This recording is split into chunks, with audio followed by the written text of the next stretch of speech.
Assalamualaikum warahmatullahi wabarakatuh. Hai teman-teman, pada kesempatan kali ini saya akan berbagi pengetahuan mengenai pendidikan Pancasila.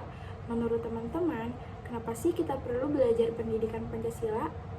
Kita sebagai generasi penerus bangsa, penting banget loh untuk belajar pendidikan Pancasila guna membangun dan mempertahankan nasional karakter dalam diri kita semua.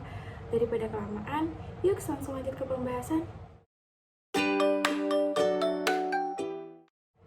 Perumusan Pancasila pada awalnya dilakukan dalam sidang BPUPKI pertama yang dilaksanakan pada 29 Mei sampai dengan 1 Juni 1945. Badan ini diketuai oleh DR Rajiman Widyodiningrat dengan Wakil Ketua Raden Panji Suroso dan Ichi Bangase. Ada 3 tokoh nih yang memberikan usulan mengenai dasar negara.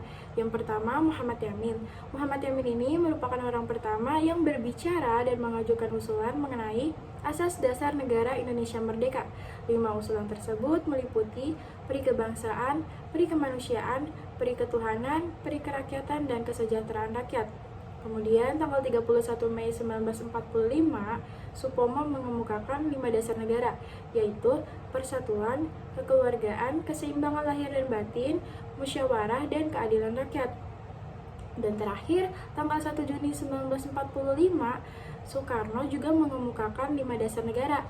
Yang pertama, kebangsaan Indonesia, internasionalisme atau peri kemanusiaan, mufakat atau demokrasi, kesejahteraan sosial, dan ketuhanan yang Maha Esa.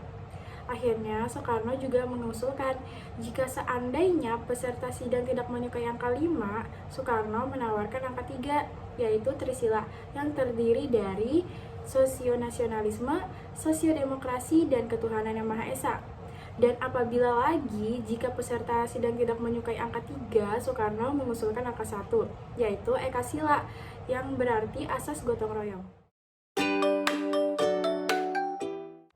Pada tanggal 1 Juni 1945, dibentuklah Panitia 9 untuk menampung seluruh rumusan yang bersifat perseorangan tadi.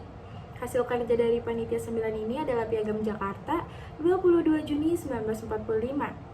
Isi dari Piagam Jakarta tersebut adalah ketuhanan dengan kewajiban menjalankan syariat Islam bagi pemeluk-pemeluknya, kemanusiaan yang adil dan beradab, persatuan Indonesia, kerakyatan yang dipimpin oleh hikmat, kebijaksanaan dalam permusyawaratan perwakilan, dan keadilan sosial bagi seluruh rakyat Indonesia.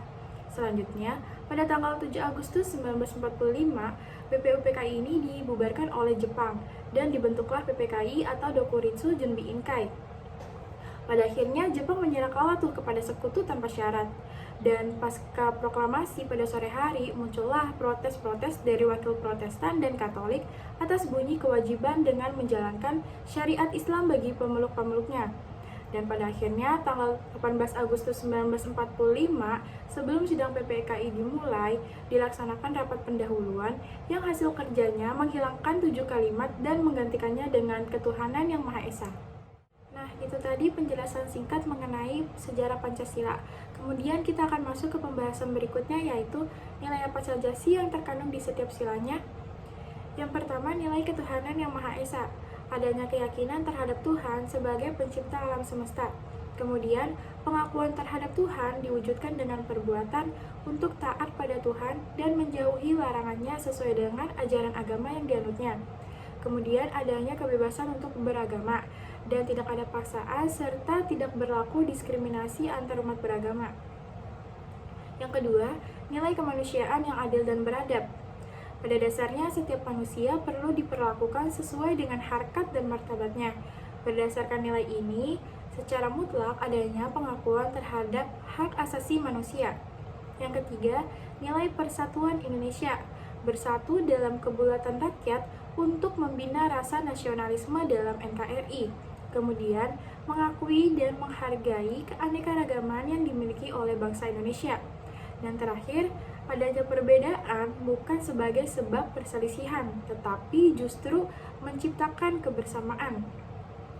Yang keempat, nilai kerakyatan yang dipimpin oleh hikmat kebijaksanaan dalam permusyawaratan perwakilan. Berdasarkan nilai ini, diakui paham demokrasi yang lebih mengutamakan pengambilan keputusan melalui musyawarah mufakat. Dan terakhir, nilai keadilan sosial bagi seluruh rakyat Indonesia. Sila kelima ini mengandung makna sebagai dasar dan tujuan.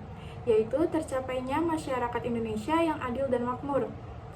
Pada nilai ini, keadilan yang dimaksud adalah nilai yang sangat amat mendasar yang diharapkan oleh semua bangsa. Dan bangsa Indonesia yang diharapkan adalah bangsa Indonesia yang berkeadilan. Ide pemikiran dibentuknya Pancasila berasal dari nilai dan sistem yang sudah ada sejak lama, dengan melibatkan berbagai sumber seperti kebudayaan, agama, dan pemikiran para tokoh bangsa. Selanjutnya, urgensi Pancasila sebagai ideologi. Pentingnya mengimplementasikan nilai-nilai Pancasila pada kehidupan kita dalam berbangsa dan bernegara merupakan wujud pertahanan diri terhadap tantangan yang paling dominan, yaitu globalisasi. Adapun unsur-unsur yang memengaruhi Pancasila sebagai ideologi, yang pertama, ateisme, kedua, individualisme, dan yang ketiga, kapitalisme. Kemudian, hakikat Pancasila sebagai ideologi negara ada 3, yaitu dimensi realitas, dimensi idealitas, dan dimensi fleksibilitas.